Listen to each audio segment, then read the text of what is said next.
أحمدا على حبيبك خير خلق كلهم.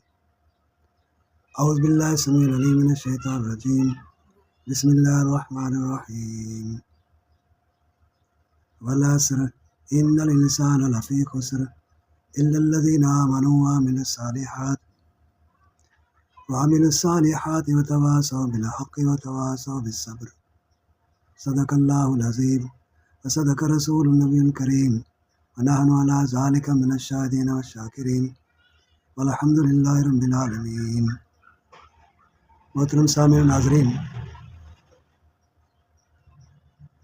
اعجازی ویلفیئر آرگنائزیشن کے زیر اہتمام دعوت سنت رسول صلی اللہ علیہ وسلم پیش خدمت ہے. تلاوت کردہ تکریمہ سورہ عصر ہے. عصر کے معنی زمانے کے ہیں. اللہ جل شانہ قسم کھا کر یہ بات فرما رہے ہیں. اللہ جل شانہ اپنی ذات میں بھی سچے ہیں اور اپنی ہر بات میں سچے ہیں. یہ تو انسانوں کی عادت کو اللہ جانتے ہیں. انسانوں کی عادت کو، جبلت کو، فطرت کو اللہ ہی نے بنایا ہے. اللہ سب کی عادتوں کو جانتے ہیں کہ کون کس مزاج کا ہے، کون کس ذہن کا ہے، کون کس سوچ کا ہے. تو اللہ جل شانہ نے انسانوں کی کیفیت کو، ان کی عادتوں کو، ان کی جبلت کو سامنے رکھتے ہوئے ان کو یقین دلایا ہے. جیسے کوئی بندہ کہہ دے، کسی بات پر اسے سمجھایا جائے، پھر نہ مانے تو سمجھانے والا قسم کھا کر کہہ دے، تو پھر وہ کہتا بس بھائی تم نے قسم کھا لی ہے، اب تم اپنی بات میں سچے ہو، میں تمہاری بات پر یقین کرتا ہوں. تو اللہ اپنے بندوں کے یقین کو پختہ کرنے کے لیے، ان کے ایمان کو مضبوط کرنے کے لیے، ایمان جو ہے وہ 3 طرح کا ہے. ایک ہے علم الیقین، جو علم کے ذریعے یقین بنے، ایمان بنے. ایک ہے عین الیقین، جو آنکھ سے دیکھ کر ایمان بنے. اور ایک ہے حق الیقین، کہ جو اللہ کے رسول صلی اللہ علیہ وسلم نے فرما دیا. اللہ کے رسول صلی اللہ علیہ وسلم پر اعتبار کرتے ہوئے اللہ کے جتنے فرامین ہیں ان سب پر ایمان لے آئے. وہ حق اور سچ ہے. کیونکہ نبی صلی اللہ علیہ وسلم سچے ہیں تو آپ صلی اللہ علیہ وسلم کی ذات سے جتنے بھی فرامین جاری ہوئے وہ سب سچ اور حق اور برحق ہیں. تو ایمان مجمل میں اللہ پاک کے حضور بندہ اقرار کرتا ہے، آمنت باللہ، میں ایمان لایا اللہ پر، کما ہوا باسمائی، جیسے اس کے نام ہے، و صفات ہی، اور جیسے اس کی صفات ہے. وہ قبل تو میں نے قبول کیے، جمی تمام احکام ہی، تمام اللہ کے احکامات میں نے قبول کر لیے. اقرار باللسان، زبان سے اقرار کرتا ہوں، تصدیق بالقلب، دل سے اس کی تصدیق کرتا ہوں. لا الہ الا اللہ محمد رسول اللہ. سورہ عصر میں اللہ پاک نے فرمایا قسم ہے زمانے کی.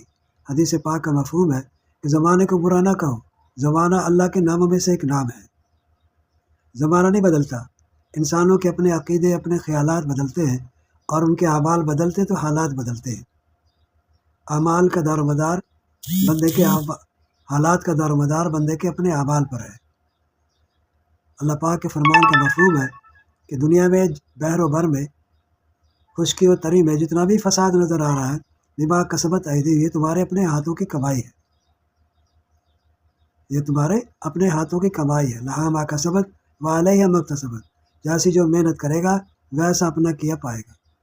اللہ جل شانہ فرمایا کہ وہ قسم ہے زمانے کی، بے شک انسان خسارے میں ہے، لیکن سارے خسارے میں نہیں ہے. الا الذین آمنوا، جو لوگ ایمان لائے، جنہوں نے صرف کے دل سے لا الہ الا اللہ محمد رسول اللہ سچے دل سے پڑھا، دل میں اس ایمان کے یقین کو اتارا، اعمال ایمان والے کیے، وہ کامیاب ہے. اور ایمان لانے کے بعد اعمال صالح، نبی صلی اللہ علیہ وسلم کے سنت طریقے پہ اعمال کرنا، یہ بھی شرط قرار دیا. وعمل الصالحات، جتنے نبی صلی اللہ علیہ وسلم کے اعمال ہیں وہ سارے اعمال صالحات ہیں. اور پھر تیسری بات فرمائے وتواصوا بالحق، جو حق کی دعوت دیتے ہیں، اللہ کی طرف بلاتے ہیں. واللہ یدعو دار السلام، اللہ خود اپنے امن والے گھر جنت کی طرف بلاتے ہیں، خیر کی طرف بلاتے ہیں. اللہ خود دائی ہے پورے انسانوں کے لیے. اللہ فرماتے ہیں یا ایھا الناس، اے لوگو تم اللہ پر ایمان لاؤ. یا ایھا الناس اعبدوا ربکم الذی خلقکم والذین من قبلکم لعلکم تتقون. اے انسانوں، اللہ سب کے رب ہے، مسلمانوں کے نہیں، سارے انسانوں کے رب ہے. اللہ کا سب سے خطاب ہے کہ اے انسانوں اللہ کی عبادت کرو.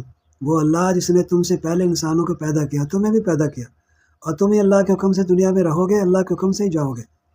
تو اللہ کی بات کرو، لا الہ الا اللہ کا سچا یقین دل میں رکھ کر اللہ سے ہر معاملے میں دھیان کرو، اسی پر ایمان لاؤ اور اسی کی مانو، اللہ کو مانو، اللہ کی بھی مانو، نبی صلی اللہ علیہ وسلم کو مانو، نبی صلی اللہ علیہ وسلم کی بھی مانو۔ تو جو چار یہ کام کرے گا، پہلے سچا ایمان لائے گا، پھر اعمال صالح کرے گا، دعوت دے گا، حق کی دعوت دے گا، اور جو مصیبت پریشانی حق کی دعوت دینے میں آئے اس پر صبر کرے گا۔ تو صحابہ کرام نے دین پر چل کر پوری امت کے لیے نمونہ پیش کر دیا۔ نبی صلی اللہ علیہ وسلم نے فرمایا صحابہ جو ہے ستاروں کی مانند ہے، جس نے صحابہ کی اطاعت کی اس نے میری اطاعت کی، جو صحابہ کب سے پیار کرے گا اس نے میرے سے پیار کیا، جس نے صحابہ سے بغض کیا اس نے میرے سے بغض کیا۔ آج یکم محرم جو ہے وہ حضرت عمر رضی اللہ تعالیٰ عنہ کی شہادت کا دن ہے، اور عمر رضی اللہ تعالیٰ عنہ مراد نبی ہے، مراد رسول ہے۔ اللہ پاک نے اللہ سے درخواست پیش کی، یا اللہ عمر بن الشام یا عمر بن خطاب جو ہدایت کا طالب ہو، یا اللہ اسے ہدایت نصیب فرما۔ تو حضرت عمر رضی اللہ تعالیٰ نے اپنے بہن کے گھر جب ان کے مسلمان ہونے کی خبر ملی تو وہاں جا کر ان سے پوچھ گچھ کی، اور ایمان لانے پر ان کو مارا۔ انہوں نے کہا میں عمر، میں بھی خطاب کی بیٹی ہوں، مجھے جان سے مار دو، میں اسلام سے نہیں ہٹوں گی۔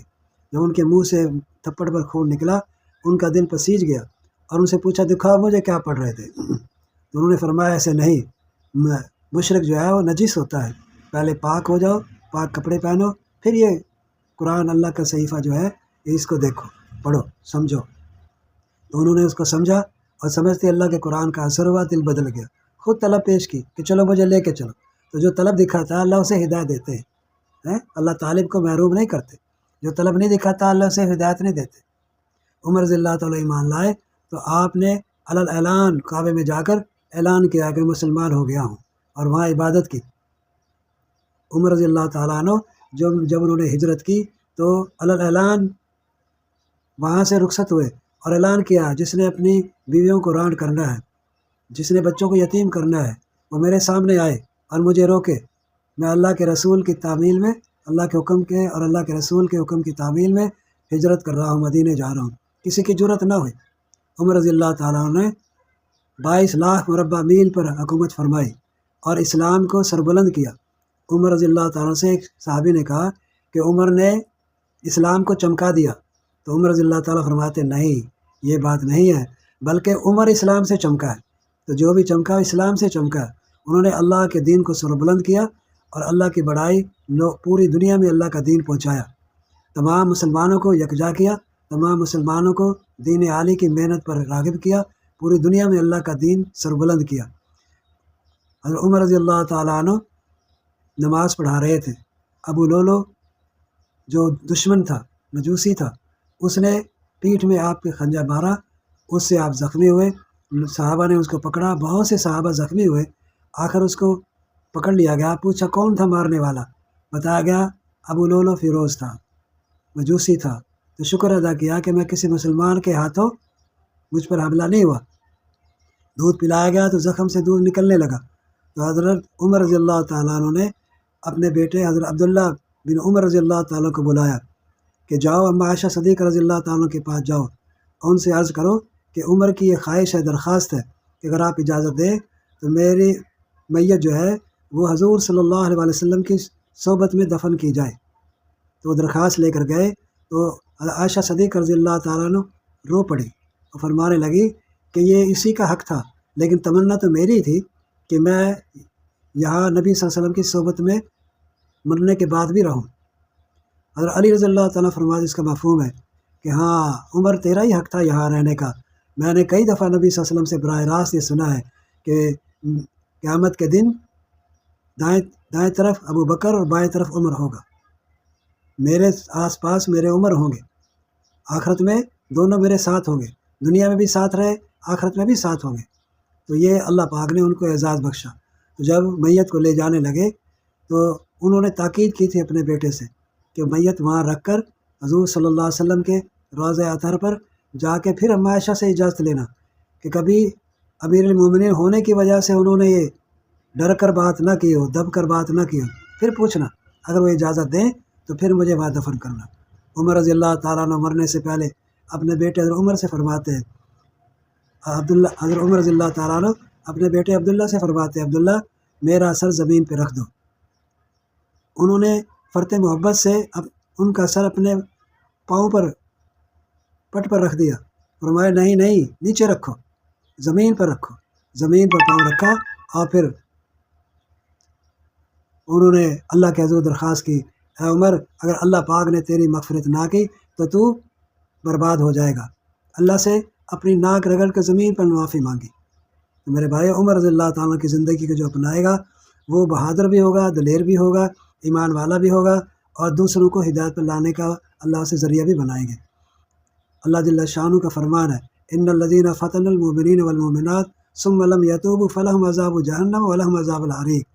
جو لوگ ایمان والوں کو، صحابہ کی یہ طرف کھلا فرمان ہے کہ جو میرے صحابہ کو تکلیف پہنچائے گا، حضور کے ساتھیوں کو تکلیف پہنچایا، جنہوں نے ستایا، اگر انہوں نے توبہ نہ کی، ان الذین فتنوا المؤمنین والمؤمنات، جو مومنین اور مومنات کو ستائے گا، اگر انہوں نے توبہ نہ کی، فلہم عذاب جہنم، ان کے لیے جہنم ٹھکانہ ہے، ولہم عذاب الحریق، اور دردناک دنیا اور آخرت میں ان کے لیے سزا ہے۔ تو میرے محترم بھائی بزرگ دوستوں، صحابہ کی محبت ایمان کی نشانی ہے۔ صحابہ جو ہے حضور صلی اللہ علیہ وسلم کے ساتھی رہے ہیں، دنیا میں بھی آخرت میں بھی۔ جو کامیاب ہونا چاہتا ہے وہ صحابہ کی زندگی کو اپنائے، اور صحابہ نے محبت کا حق ادا کر دیا۔ ہر عمل نبی صلی اللہ علیہ وسلم کے ہر عمل پر، ہر فرمان پر عمل کر کے دکھایا۔ اللہ پاک ہمیں بھی صحابہ کی زندگی سے نصیحت حاصل کر کے اپنے ایمان کو صحابہ کی طرز پر اچھا بنانے کی توفیق نصیب فرمائے۔ اللہم صلی علی محمد وعلی آل محمد، اللہم صلی علی محمد وعلی آلہ وصحبہ وبارک وسلم، اللہم صلی علی محمد وعلی آلہ وصحبہ وبارک وسلم، وسلم تسلیما دائما ابدا کثیرا کثیرا۔ السلام علیکم ورحمۃ اللہ۔ ناصر اللہ جاوید، ملتان۔ انشاءاللہ دعوت سنت رسول کے تعلق سے پھر زندگی بخیر ملاقات ہوگی۔ والسلام ورحمۃ اللہ وبرکاتہ۔